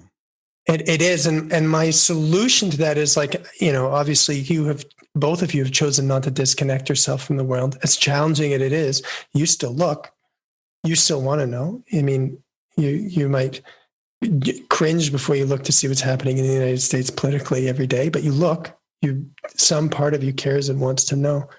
And I would say that it's not a really viable solution for most of us to tune that out. I think what is a viable solution is for us to get better at processing information. And if you just look to awareness right now and just see how would I gauge awareness's ability to tolerate information? Can awareness tolerate information? Yes. So it's discerning it, tolerating it, not attaching yourself to it, observing it with non-attached appreciation. Yeah, and actually, and here's where I take a bit of a radical step. So this is what I'm most excited about, and I hope it makes sense. So right now, we've said, look, if we feel our bodies, if we feel our emotions from awareness, relaxation happens, change happens. I observe that. I was afraid, and now I feel calm. Something has happened. Being aware is productive. So I don't distinguish the things that are inside my body and the things that are outside. I truly believe that awareness changes all information in the same way. Whether it's a text from someone else, whether it's some person on the other side of the world, if I am aware of it, the same process is happening. It's universal. So right now, I am inside of your awareness. If you were able to feel, have empathy for me, for example, to have a sense of how I feel, or if I shared some hardship, if you could experience that at the same time as you were aware, you would change my life. In the same way that you change your life with your fear. So this interconnectedness is actually, for me, is a tremendous possibility for us to be very productive. I'll pause to see if what I'm saying makes sense to you? Yeah, in a way, it's what Jamie Janover just said about when you're in your higher vibration, when you're experiencing that higher vibration and you would connect with somebody else, you may help create that higher vibration in them. Absolutely. So, I mean, that's what I'm a somatic therapist, and my job is people have feelings, and my job is essentially to feel them with them. And that's part of my job. Obviously, teaching people about consciousness and helping them to connect to awareness and all of these other things is a part of my job. But I'm trained to feel with people. So somebody has an overwhelming feeling, and my job is actually to feel it with them. And all day long, I experience myself feeling people's pain or desires, and that strengthening this physics, this actual physics of change, transformation, of expansion actually increases. And so I'm very familiar with this. So at first it feels a little maybe strange to consider that something over there could be changed from here, right? How could, something on the other side of the world or the other side of the room be affected by me? Well, I would say it's actually being affected by awareness. And just see the thing that's on the other side of the room. Is it outside of my awareness, or is it inside my awareness? Yeah, very interesting. So is that where it kind of departs from a lot of the Buddhist type stuff? Because I know I've done quite a few meditations where, you're saying, affirming meta meditations that, you're responsible for your reality and I'm not responsible for you. I'm responsible for me, that kind of stuff. Very much saying like, hey, I can't control your reality. I can't do anything. But this seems to step over that a little bit. It does. Well, there are really good reasons to help people with that. There are really good reasons to tell people what you just said. Yeah. There are really good reasons to strengthen a sense of me being actually separate from you. Yeah. I do this professionally. Yeah. That's different than some guy on the street yelling at me and me feeling like it's my responsibility to solve his problems. So often what we have in children is that our relationships confuse us and sort of distort our sense of self as a body and confuse the way that we perceive information from the outside. So there are lots of good reasons to tell people to actually strengthen their sense of self. But you will find that if you do that, a strengthened sense of self, a strengthened ability to be in your body and to actually feel yourself and not leave your body, not to be overwhelmed and sort of spill out everywhere. That will actually create more ability to feel other people, to create more ability to process other people's experience and to relate to them. So, Buddhism is a very large and very old thing. I certainly can't speak to Buddhism. What I could speak to is what I would like to see as a world moving forward. Every person that we know works hard. Even if they're a bum on the street, they're very active, right? Whatever they're doing, whether they're shutting down or whether they're producing a lot, people love to work. They're very, very active. They're always engaged in something. And we all agree that we work hard to have a mortgage or pay our bills or pay taxes or be fire people or whatever it is that we do. We all have an agreement as a culture that we're going to work together. And obviously, when it comes to certain things, that agreement breaks down. When it comes to certain contentious issues or within a marriage, that working relationship breaks down. That's because it feels like if you get what you want, I'm not going to get what I want.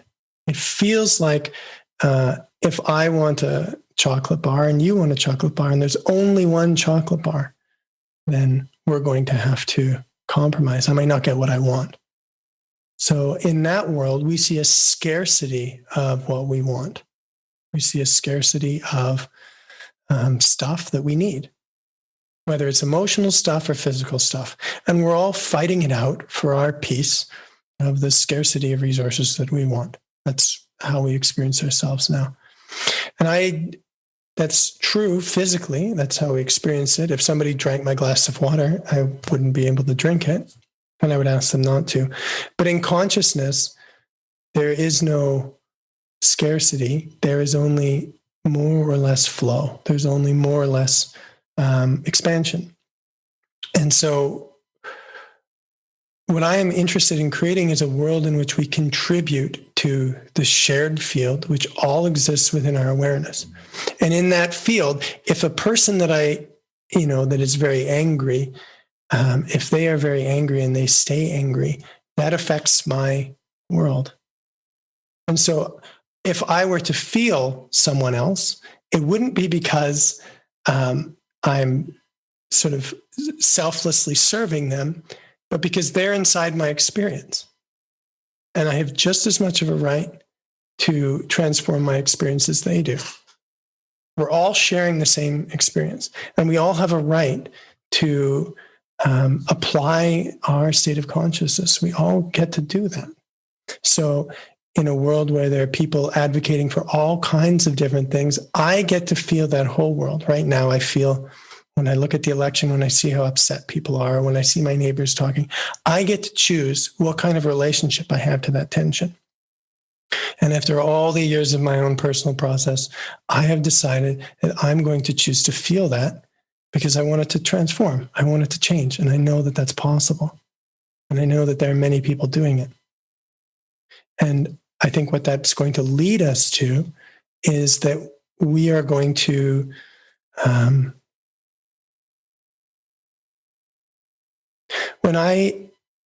when I found my way, when I discovered consciousness, it wasn't necessarily because I discovered it on my own. When I talk about that spiritual teacher seeing through me, I believe honestly that he contributed to my experience, that by actually seeing what was going on for me and knowing me, being able to look at me and identify what was going on with me, he allowed me to see deeper into myself than I've ever seen. So it's not so much about taking on people's feelings, but creating the ability for other people to maybe see themselves in a different way, to be able to move with things that they've been stuck with. I mean, the people in the world that are violent or angry, they're stuck. These are people that are stuck. And these aren't people that we can go and tell them. We can't tell them that they're stuck. We can't tell them that they are, that they need to change, but we can begin to actually feel with them and help them to see what they're carrying. I don't recommend this for anybody. This just happens to be my job. And I see it as a future that's possible for humanity in which we can use our consciousness to support each other. Because we know that we will grow a shared pie. So when you are feeling fear or anxiety as you were, and I am able to provide awareness and that transforms your experience, the world is a better place for me too. Right? My world is a better place.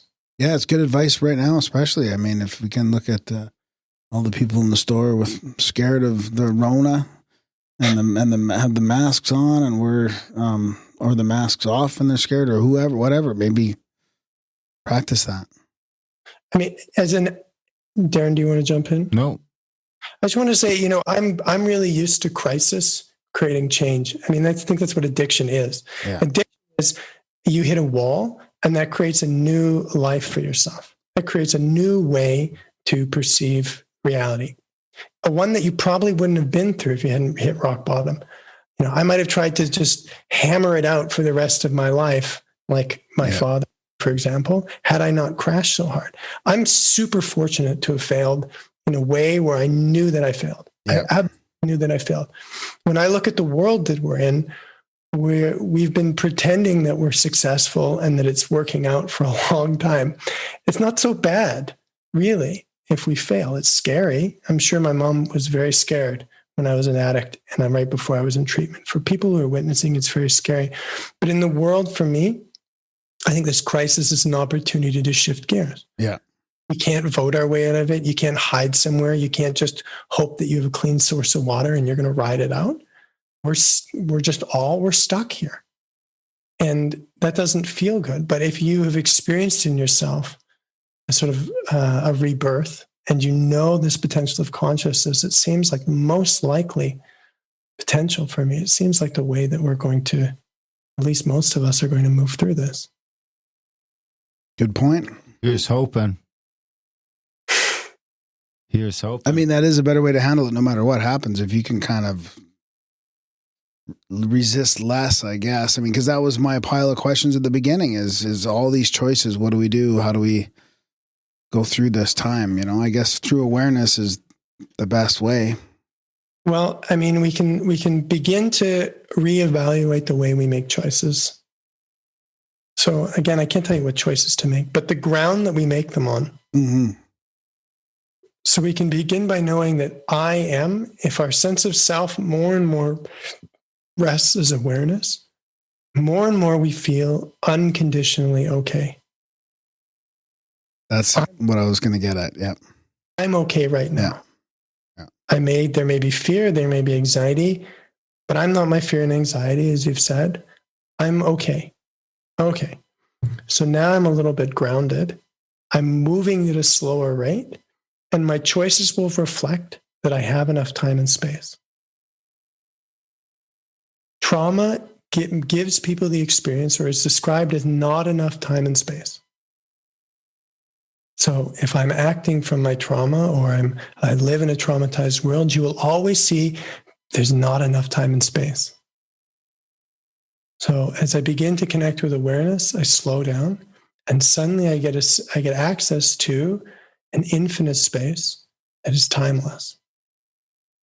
Now my choices reflect a higher reality. I won't choose things that come from trauma so much. I will more and more make choices that reflect and will move me towards higher consciousness. This contrast between contraction and expansion is how I would suggest we can learn to navigate our life. If it feels like this, where is it going to take us? If it feels contracted, where is it going to take us? When think about the 100 times you've told that person, yeah, well, you're such and such, and you should shut up. And you know where that takes you, right? After a while, you go, maybe there's got to be another way to do it, right? So we know we can do experiments, that when we act from contraction, that when we sort of believe our fear, you could say, or our scarcity or our stuff, that will lead us kind of to more stuff. We will continue to have to learn the lesson of doing something different. So if we can begin to use awareness as a kind of a compass that allows us to gauge the decisions that we make, is this in kind of a harmony with awareness? Is it moving me more towards relaxation, or is it moving me less? So a good example of that, Darren, is if I just stay glued to the presidential election 24 hours a day and I don't sleep, is that moving me more to a sense of relaxation, or is it moving me less? Is the stimulation that I'm taking, is it moving me more towards the state of infinite time and space, or is it moving me away? Is life taking me to myself, or is it taking me away from myself? Yep. Yeah, that's good. I like it. Gotta stay in the moment. Wow. Right. That's great, Blaise. An hour and a half has flown by, and a fantastic and I think uniquely timely show.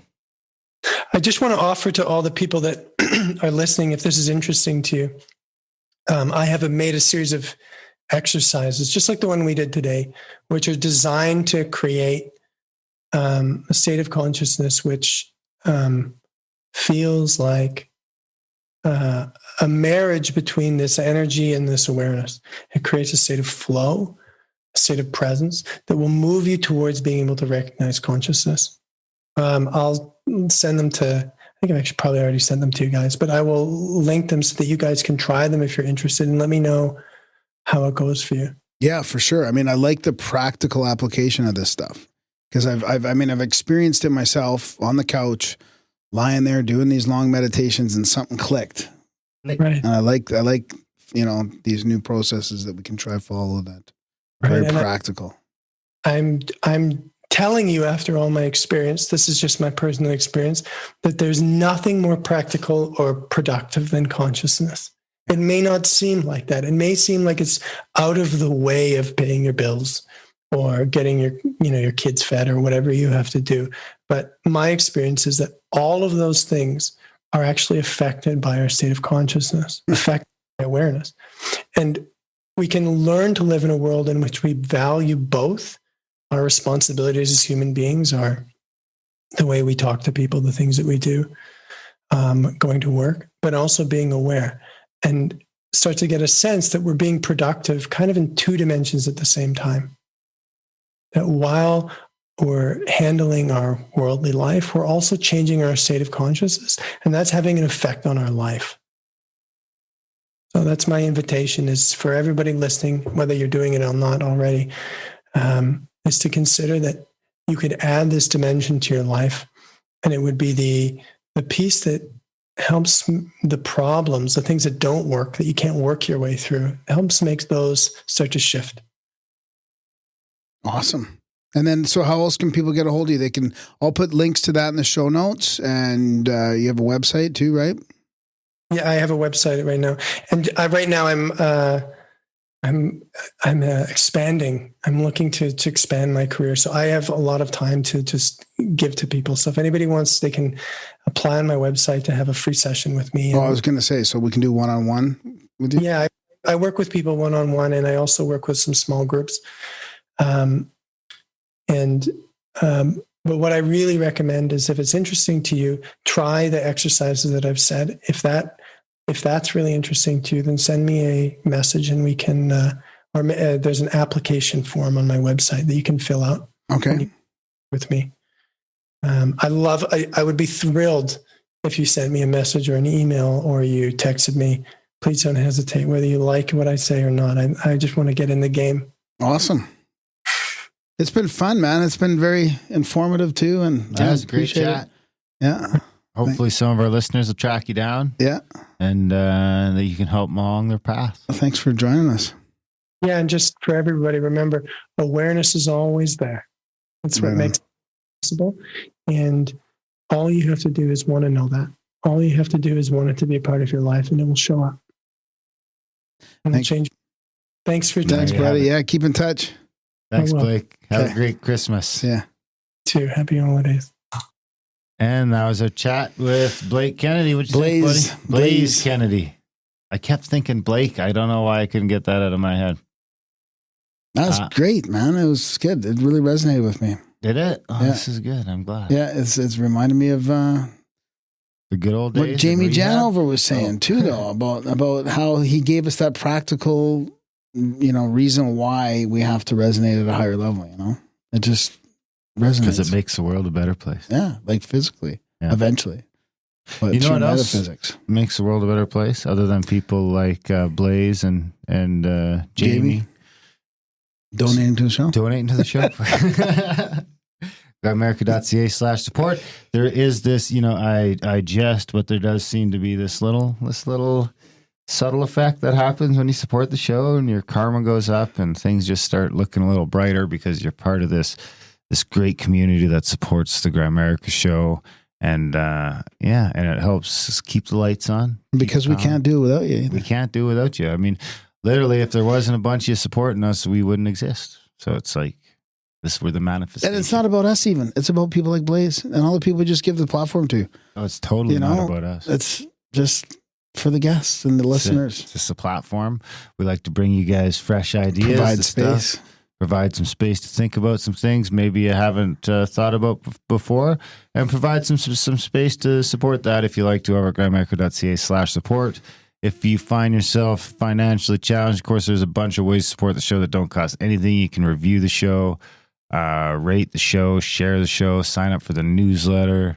Send Graham some stories, feedback. Synchros, feedback. Tell us we suck. Tell us we're great. Whatever you want to tell us. Graham at Grimerica.com. All that other stuff is in the show notes all the time. Everything's always in the show notes. You can figure out how to do everything over in the show notes. Check that shit out. Do all that stuff. Tell your friends about this shit. And just be kind to each other. Love each other. Make space for each other. Be aware that, everyone's might be freaking out. And just, be a little easy on them. Turn the other cheek, maybe, if you can.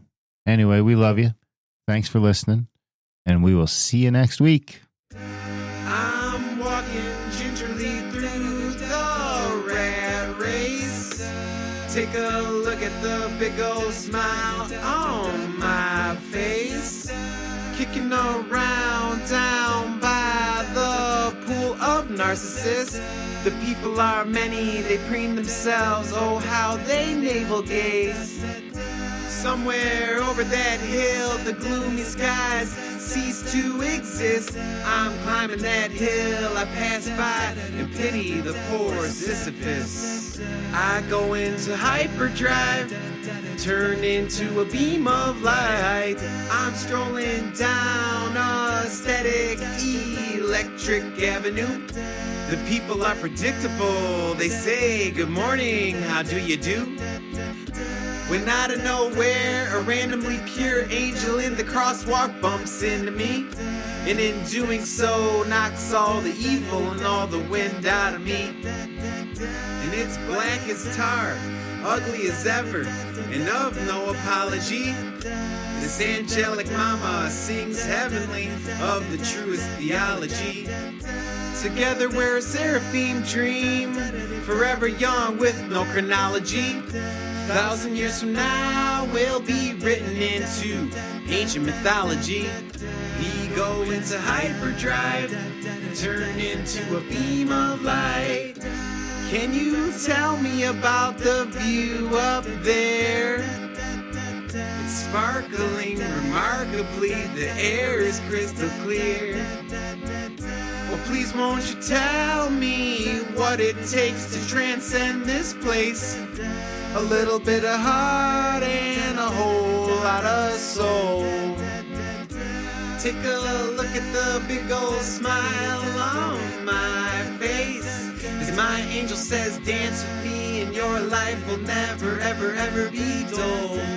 I go into hyperdrive, turn into a beam of light. Turn into a beam of light. Turn into a beam of light. Turn into a beam of light. Turn into a beam of light. Turn into a beam of light. Turn into a beam of light. Turn into a beam of light.